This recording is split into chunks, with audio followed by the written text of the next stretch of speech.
Hello, teachers and everyone. As you can see here, our play is an inspector calls. So our group is Gianfranco Paoloni, Agustin Lujan, and Sosa Matias. This opportunity, I want to talk about the author. I mean, his biography and the context and social context at the time. So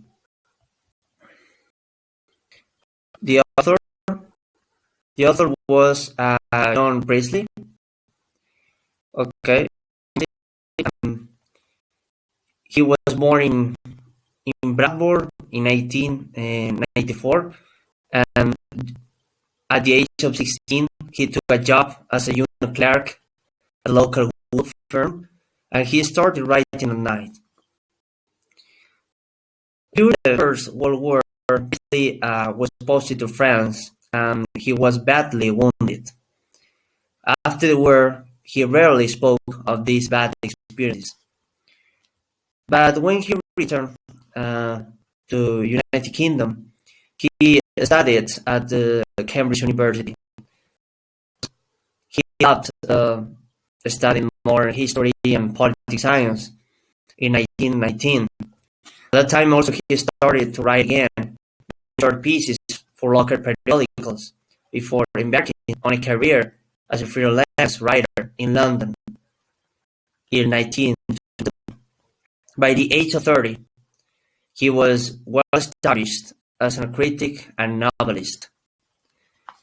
Even his biggest success as a novelist was in 1929 with the play The Good Companions. During the Second World War, Priestley was a regular and influential broadcaster on the BBC. However, Priestley had strong socialist beliefs. So many people, politicians and journalists, didn't agree with that ideology. So the broadcasts were eventually cancelled. So it was because he was a socialist. I want to finish explaining that he published 39 plays and 26 novels. So we could say it was a really good writer. And he died in 1984. So now I want to explain important events that happened in the context, in the social context, in historical context. Because we have to keep in mind this story was written in 1945, but it was set in 1912. So at the time, in 1912, British people, society, and all UK was a very different place, because British people, British society was firmly divided along class lines. Those people with the most money, they had a lot of money and they had more power. At that time, the Labour Party was formed in 1906 to represent the interests of the working class. Only men who owned properties could vote. Women weren't allowed to vote in national election at all. So at that time, women weren't allowed to vote. And the government didn't help for people in need as poverty. So these important events made the three different classes in UK, because in United Kingdom there were three different classes. The first one is working class. Working class belonged to people who had little money, I mean, they had to work so hard and they earned little money only to survive, okay? They had enough money to survive, but they had to do the hardest jobs. The another class was the middle class. Middle class, um, yeah, people who had factories, um, yeah, people with factories, and they were professionals, lawyers, or doctors. Okay, so they had to plenty of money, and they could even control the society. So one example in the story is a very family. My my partner Agustin is going to be explaining and the characters, so it will be so important to listen to him. And the upper class belong to people who had a lot of money, a lot of companies and businesses. Okay, um, they owned lands even. Okay, so they represented the highest level of social class in UK. I mean the upper class. So now we're going to see the roles of women and men in society. In 1812, men and women had different roles in the family and society. For example, men were expected to work to support their perfect family, um, and men were expected to protect women, especially their wives and daughters. But women from the middle class were expected to marry someone to get more money, so they didn't have to work. Okay, so these women used to visit friends and have children, and I didn't do jobs like washing, cooking, or cleaning. However, working class families, working class women, had very different roles. Had jobs in factories or worked as servants.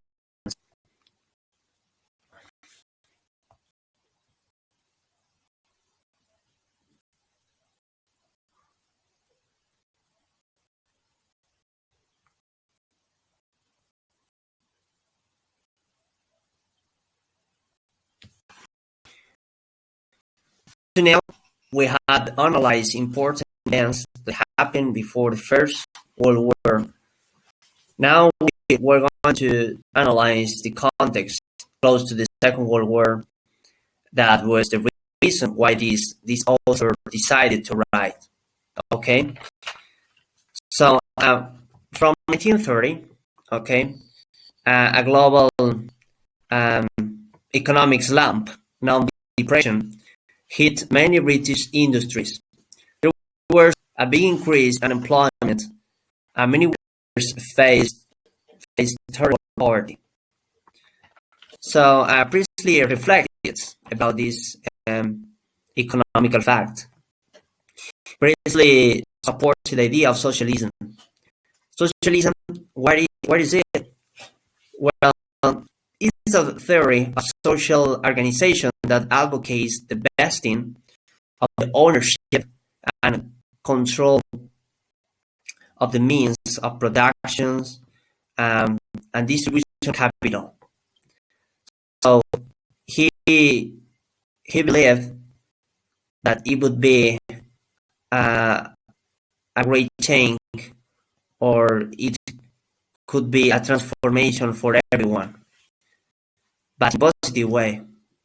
So he believed in socialism as the first change to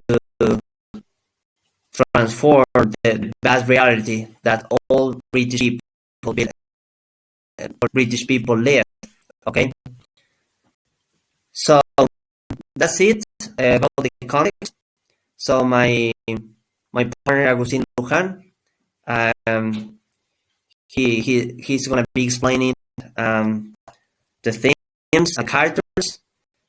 So listen to him and enjoy. Hello teachers, my name is Agustin and I'm going to analyze the themes and characters in the play. There are 5 main themes.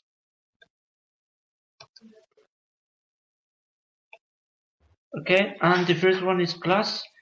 This play is focused on issues of social class. For us, class was the main point in the event of the play. Because in the Birling family, everyone had a stable economy and a certain sense of superiority. The author was really interested in the class system and how it worked in that time. The upper classes were powerful, and also he tried to show how this power determined the decisions that people make. The second point is generational gap. We noticed that there was a contrast between the older and younger generation of the family. While Arthur and Sybil refused to accept responsibility for the actions toward Eva Smith, Eric and Sheila were shaken by the inspector message that they wrote in Eva Smith's suicide. The author showed how younger generation was taking more responsibility, perhaps maybe because they were more emotional. And the next point is cause and effect. The chain of events in the story was the product not of one person acting alone, but a group of people acting alone. It resulted from several causes. If Berlin had not sought Eva in the first place, Sheila couldn't have had her dismissed from Millwards, and Eric and Gerald would not have met her in the palace bar. So she would never have needed to go to the charity commission. And this series of events is closely associated with the author because he had a fascination with time and how things in time caused or are caused by others. Sorry. And the point number 4 is social duty. Maybe this is the most important and central theme of the play. As we know, we have a duty to other people, regardless of social status, class, or anything else. People needed to be aware of the effects of the actions, and the Birling family, of course, initially didn't think about how they might have affected Eva Smith, but they are forced to confront their responsibility over the course of the play. And the last point is supernatural. I personally think that the supernatural part is the most fascinating thing in the play. At the beginning we have some doubts at the end of the play about who was the inspector. One of the main theories about this story, and the one that we understand, is that at the end of the play the inspector was Goss. However, the author didn't provide any answer about what we should believe.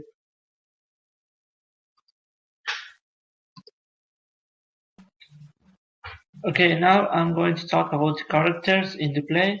There were 8 characters, and I'm going to describe all of them. First of all, Mr. and Mrs. Birling, they were the oldest characters. Arthur Birling was a man in his 50s, husband of Sybil and father of Sheila and Eric, and he was described as a heavy-looking man with easy manners. He was the owner of Birling's company, some sort of factory business which employs several girls to work on machines. His business success allows the Birlings to live in upper middle class. We know the Birling family were in a good social position and they took care of his reputation. On the night the play took place, he was hosting a dinner at which Gerald Croft and his daughter Sheila were guests of honor. And his wife, Sybil Birling, was described in the play as cold. She was a woman of some public influence. She had a charity organization and she served on a charitable committee in the town. At the night of the play, her daughter Sheila was engaged to be married, so she tended to ignore any potential discord in the family, and also Sheila Birling was Arthur and Sybil's daughter. Sheila was in her early 20s, and she was engaged to Gerald and believes at the start of the play that her future lies right before her. But when the inspector talked to her about her role and the family's role in Eva Daisy's suicide, this devastated Sheila, who wonders how her family could go on afterward pretending simply that nothing had happened, and she felt really guilty. Eric was Sheila's brother, and he was in his early 20s, and we discovered very early in the play that he had a drink problem. He had to drink steadily for almost 2 years, and he worked at Bird's company with his father. He was quite naive, and by the end of the play, like his sister, Eric became aware of his own responsibilities about Eva's suicide, and Jerry Croft, fiancé to Sheila and son of another prominent manufacturing family. Jerry was from a more socially elevated family, and Arthur worries that Gerald's parents believed he made a poor match in marrying Sheila. Although the inspector criticized Gerald's affair with Daisy, the inspector notes that Gerald was perhaps the least guilty and most morally upright of all the characters. Upper middle class, and Edna left the room at the end of the play without mention of her absence. Let us meet Daisy Renton and Mrs. Berlin, the victim in the play and the most mysterious character. Inspector Go begins by telling Arthur that a girl named Eva Smith had killed herself, and Arthur requires a girl of that name in his employees whom he dismisses because she asked for a raise.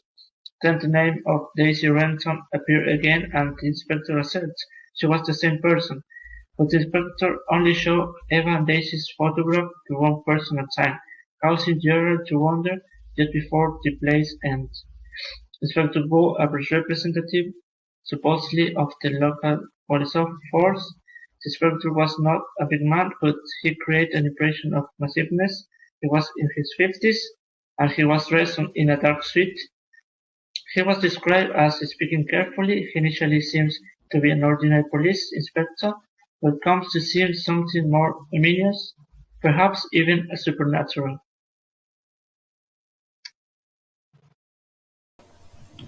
Hello there, I'm Matthias and I'm going to talk about the symbols and the language in Inspector Calls. First of all, I'm going to explain a little bit of the language. It's pretty important to have in mind that an Inspector Calls it's a place, so we have many dramatic drama features along the story. For example, dramatic pauses. Um, we can see a very important dramatic pause at the end of the Act 1.